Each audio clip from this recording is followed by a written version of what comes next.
a little trip with me, and hopefully you can see how the hood, suburbs, and Main Street are all connected, not respected. I mean, we network across the globe, cause it's a global market in case you didn't know. And since we all about information flow, let me be the first one to welcome you to Tech Zone with Paul Amadeus Lane. Let's talk tech, cause technology changing the game. It's all good in the hood, it's everywhere. Now let's get to the show, cause we live on air, yeah. Hello and welcome to the Tech Zone. I am Paul Amadeus Lane. This is ABC News. KMET, we're also streaming on live stream, YouTube, iHeartRadio, iTunes, you name it. We definitely got you covered. Well, I'm back, and we had an amazing experience at Comic-Con 2017 in San Diego. And for some of you who've been following me on social media, you see why my eyes are still red, right? We just had a great time. And on our show today, what we're going to do is share some of the great interviews that we conducted with stars, executive, critics, you name it. We got you covered. So let's get the show started and underway. Before we do that, remember, you can always connect with me at paulamadeouslane.com, paulamadeouslane.com. And yes, you want to follow me on social media. There's some pretty big surprises on all my platforms. But what we wanted to do was to start the show off with someone we talked to on opening night at Comic-Con 2017. Now, some of you may have noticed that the Warner Brothers studio television group has a lot of their productions there. Game of Thrones, Big Bang Theory, Arrow, Flash, you name it. They are there. Well, I had an opportunity to talk to the person who was responsible for bringing all those Warner Brother properties to Comic-Con. You're really going to enjoy this right here. And you're going to notice a very familiar set that we're on. Comic-Con 2017, I'm at the WB booth, and I'm with the president and chief marketing officer of Warner Brothers Television Group, Lisa Gregorian. Lisa, how are you, my dear? I'm doing great. I'm at Comic-Con. How can I do anything better than this? And you know, Lisa, speaking of Comic-Con, it's your passion is the reason why we have a WB booth here. Not only that we have a lot of the Warner Brother properties here as well. Tell us, what was your mindset when you decided, hey, we got to be there? We came here years ago, and I was a fangirl, so I came on my own. And then we started bringing shows down to do sessions. But there was really a place in our mind for Warner Brothers, beyond DC, because we have a presence here with DC Comics, which is owned by Warner Brothers, but there are so many properties that even expand beyond the DC universe that have huge followings here that it made sense for us to be here. And Lisa, when it comes to deciding which properties to bring here and which panels to be a part of, take us through that process. So we have a number of producers and talent that want to come to Comic-Con, especially now. It's different than in the old days where we had to sort of talk them through it and convince them. For us, superheroes are natural, right? So we have a new show, Black Lightning, that's going to be on the fall. That's a no-brainer, or it's going to be on in January. That's a no-brainer for us. That show should be brought here. It's a superhero. It's out of the DC Comics library and mythology. But then we have shows like Supernatural, or Riverdale, or there are certain shows, even Big Bang Theory, which we spent a lot of time discussing Big Bang Theory before we brought it down here, and we worked very closely with the con to discuss whether or not we felt it would work. And I think part of it is having a partnership, not just with Comic-Con themselves when they're doing the programming, but also reaching out to the fans and getting their feedback.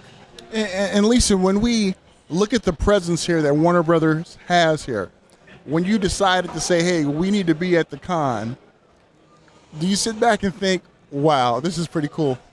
Yeah, are you kidding? Of course I do. It's amazing. I love working for Warner Brothers. I've worked for Warner Brothers for close to 30 years, and it's an amazing company, and I'm a huge fangirl. I mean, you can see I'm wearing Harry Potter right now, but I have a t-shirt for every day. But I'm a huge fangirl myself. I'm a Game of Thrones fan.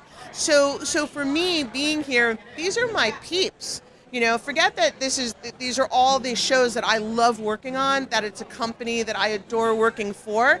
These are my people. And what's like your fondest memory when you were a fangirl before you brought it here? What's some of your fondest memories of the con? Just that close-up and personal opportunity to ask questions in a room to talent, to not have a red carpet stanchion where they were on the other side and you were sort of a voyeur watching.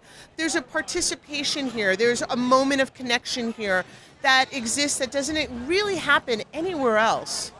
And Lisa, when you look back at that experience when you were just a fan and now bringing the WB here, what has been your fondest memory since you guys have been exhibiting here? Oh, see, there's a story you may not know.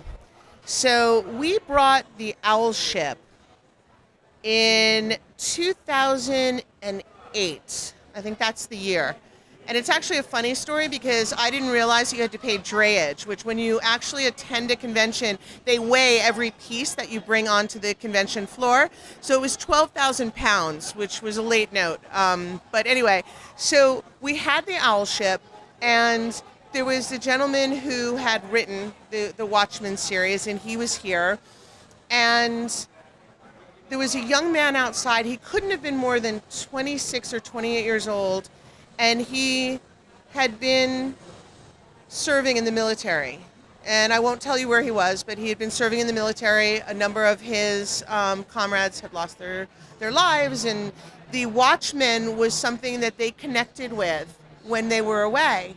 And he kind of had tears in his eyes. He knew who the guy was inside of the Watchmen Owl Ship. And they were doing interviews. It was like, at that time, it was like G4 and all these different interviews were taking place. And so I don't even think G4 exists anymore. And he started telling me, like, you don't understand. Watchmen meant so much to me and all of my guys. And then we introduced them when he came out, and they spoke for about 20 minutes. And what I tell people is, that's Comic-Con. That connection, that time, and it still gets me very emotional, but for me, what it says is, look, even if the creator of The Watchmen doesn't remember that story, which he probably does, that young man will tell that story to his grandchildren, right? Because for him, it was moving. For him, it meant something really, really special and personal. And that's what Comic-Con is. And that's what people don't really realize Comic-Con is, and I've heard like, oh, they're nerds. No. They are people that have a common passion. There are people, these are families that come here. This is not like a nerd boy convention, which is what I hear all the time. This is really people save up all year to be able to come to the con. That is so true. A long story. Sorry. No, I'm glad you opened up because that really just brought home just the human element of the con. Yeah, when it comes to people and what they're dealing with. And that's what the con is for us. It is that human element. It's look, I'm proud. I'm proud that we produce the shows we produce. I'm proud that we make the movies we make. I'm proud of our talent. I'm proud of everyone. So for us to be able to get all of these people in front of the fans and give them that moment, that's joyous. That's a joy. That's like a gift that we're getting. I know the fans feel like they're getting a gift, but it's a gift for us to be able to give that back to them. And we truly appreciate it because not only being a member of the media, I'm a fan. Yeah. And I love being a part of the press rooms where I can fanboy out, but also be professional too. But we are truly appreciative to what you guys are doing at the WB and Warner Brothers and bringing all this great content. The wonderful Lisa Gregorian, President and Chief Marketing Officer, Warner Brothers Television Group. Awesome having you, my dear. Have a great con.